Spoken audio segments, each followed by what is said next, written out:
Halo adik-adik, sekarang kita belajar bagaimana sih mengembangkan kurikulum satuan pendidikan di implementasi kurikulum Merdeka. Langkah pertama, kita harus memahami garis besar kurikulum Merdeka. Langkah kedua, kita harus memahami pembelajaran dan asesmen. Langkah berikutnya, kita perlu memahami pengembangan kurikulum operasional satuan pendidikan dalam kurikulum Merdeka. Dan tahap terakhir yaitu memahami pengembangan proyek penguatan profil pelajar Pancasila. Mari kita lihat lebih detail setiap langkahnya. Langkah pertama terkait memahami garis besar kurikulum Merdeka.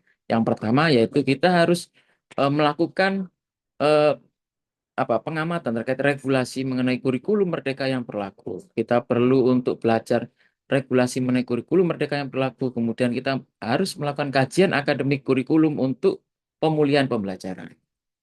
Langkah yang kedua terkait memahami pembelajaran dan asesmen, yaitu yang pertama yaitu kita perlu mengkaji prinsip pembelajaran dan asesmen. Kemudian yang kedua, pembelajaran sesuai dengan tahapan peserta didik. Berikutnya, kita perlu merencanakan pembelajaran dan asesmen, termasuk alur tujuan pembelajaran atau disingkat dengan ATP. Setelah itu merencanakan pembelajaran, dan yang tahap berikutnya yaitu pengolahan dan pelaporan hasil asesmen. Langkah ketiga, terkait memahami pengembangan kurikulum operasional satuan pendidikan dalam kurikulum Merdeka, yaitu yang pertama, kita perlu melakukan analisis karakteristik satuan pendidikan. Kemudian, menyusun visi, misi, dan tujuan satuan pendidikan yang sesuai dengan karakteristik tersebut. Setelah itu, pengorganisasian pembelajaran. Tahap berikutnya yaitu perencanaan pembelajaran. Tahap terakhir yaitu pendampingan evaluasi dan pengembangan profesional.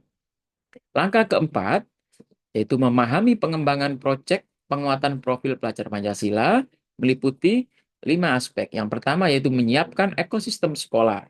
Berikutnya mendesain proyek penguatan profil pelajar Pancasila. Yang ketiga mengelola proyek penguatan profil pelajar Pancasila. Berikutnya mengolah asesmen dan melaporkan hasil proyek penguatan profil pelajar Pancasila. Tahap berikutnya yaitu evaluasi dan tindak lanjut proyek penguatan profil pelajar Pancasila.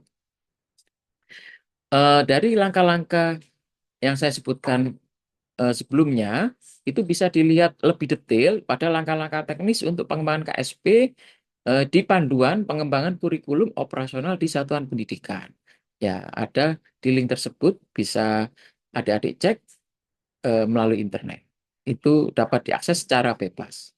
Selamat belajar adik-adik ya. Mudah-mudahan adik-adik memahami bagaimana sih mengembangkan KSP pada implementasi kurikulum Merdeka. Terima kasih.